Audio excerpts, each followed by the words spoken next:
देखिए, लव जिहाद ये महापाप है, घिनौना कृत्य है और कुल मिलाकर ये इस्लामिक कट्टरता की पैदाइश है। और लव जिहाद को जिस तरह भोपाल में नहीं, प्रदेश में या देश के अंदर संचालित कर रहे हैं, और भारतीय जनता पार्टी की सरकार ने, डॉक्टर मोहन यादव जी की सरकार ने, क्योंकि माननीय मुख्यमंत्री जी को ध्यान में, संज्ञान में बात लाई गई थी, पुलिस कमिश्नर को और पुलिस के अन्य अधिकारियों को मैंने बताया था कि इस घटना में केवल दो लड़का या दो लड़की का प्रश्न नहीं है, इस घटना में सैकड़ों लोग निकलेंगे।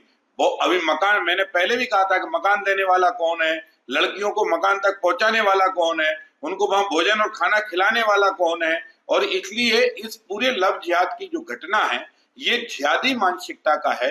इसलिए इनकी कमर भी तोड़ी जाए, हाथ पैर भी तोड़े जाए, सार्वजनिक इनका अपमान भी किया जाए, और सरकारी संपत्तियों पर इन्हें बड़ी बड़ी बिल्डिंगें तान रखी, उन बिल्डिंगों पर भी सवाल खड़ा होगा। इसका मतलब इनको लव जिहाद के लिए पैसा भी कोई ना कोई फाइनेंस कर रहा है। इतनी इतनी बड़ी बिल्डिंगें ये बना रहा है, बिना काम धंधे की इतनी बिल्डिंगें कहां से बन गई, ये भी एक सवाल खड़ा हो रहा है। और इसलिए इन अपराधियों को कुचलने की मंशा पूरी तरह से सरकार और समाज की होना चाहिए। और समाज के सभी संभ्रांत और सब नागरिकों से मेरी करबद्ध प्रार्थना है कि वैसे हम लोग जातिगत भाषणबाजी बहुत करते हैं, हमारे समाज का उत्थान हो, लेकिन तुम्हारे समाज की बेटी किसी दूसरे समाज, मुसलमान के साथ या किसी के लव जिहाद की शिकार हो जाए तो उसको समझाने और बचाने जाएगा कौन।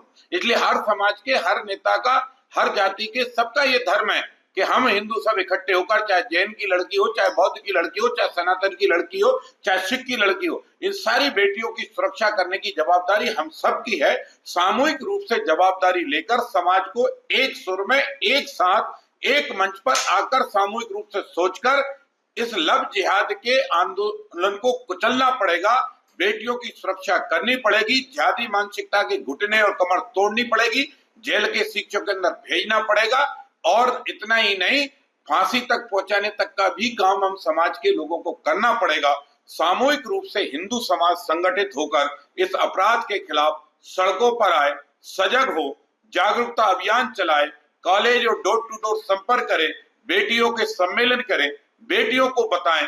माताएं बहनों से भी प्रार्थना है कि वो अपनी बेटियों को और शिक्षा लेने जाने वाली, बाहर हॉस्टल में रहने वाली बेटियों से भी संपर्क संबंध करके उनको भी इस घिनौने कृत्य से बताया जाए और जाल में फंसने के चक्कर में रोका जाए। मायावी लोग झूठे साचे नाम बदलकर जाल फैलाते हैं, फेसबुक ट्विटर पर संबंध बनाते हैं और इसके बाद बेटियों के साथ घूमने जाते हैं और घूमने में गंदे संदे फोटो निकालकर उनको जिंदगी भर ब्लैकमेल करते हैं। ऐसे ब्लैकमेलरों को ऐसा तोड़ा जाएगा कि आने वाली 3 पीढ़ियां भी इस बारे में सोच नहीं सकती।